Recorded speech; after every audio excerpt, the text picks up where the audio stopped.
ఇప్పుడు మీరే నన్ను గెలిపించి మరి పార్లమెంటుకు పంపిస్తారనేసి దయచేసి మీరందరూ కూడా మీకు చేతులెత్తి దండం పెడుతున్నా ఒక్క అవకాశం ఇవ్వండి ఈ ఆడబిడ్డకు. తప్పకుండా హామీ ఇస్తుంది ఈ ఆడబిడ్డ. మీ అందరితో కలిసిమెలిసి ఉంటుంది, మీ అందరితో ఐక్యంగా ఉంటుంది, స్నేహంగా ఉంటుంది, ఎప్పుడు ఫోన్ లిఫ్ట్ చేస్తుంది, మీ సమస్యలో ఉంటుంది. మీ అందరి ఈ వేదిక పైన ఉన్నటువంటి వాళ్ళందరి మీ అందరి సలహాలు సూచనలు తీసుకుంటూ మీ ప్రాంతాలు తిరుగుతూ మీ అభివృద్ధి కొరకు కాంగ్రెస్ పార్టీ ఆశయం కొరకు తప్పకుండా ఈ ఆడబిడ్డ పనిచేస్తుందనేసి హామీ ఇస్తున్నా. మతము కులము అనేది మనం పెట్టుకున్నది, మన విశ్వాసం.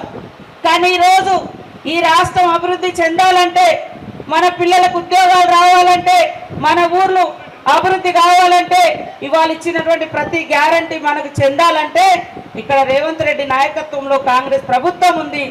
ఎప్పుడు కూడా గతంలో కూడా మీరు బీజేపీని గెలిపించారు ఇక్కడ ఎంపీగా. ఏం జరిగింది?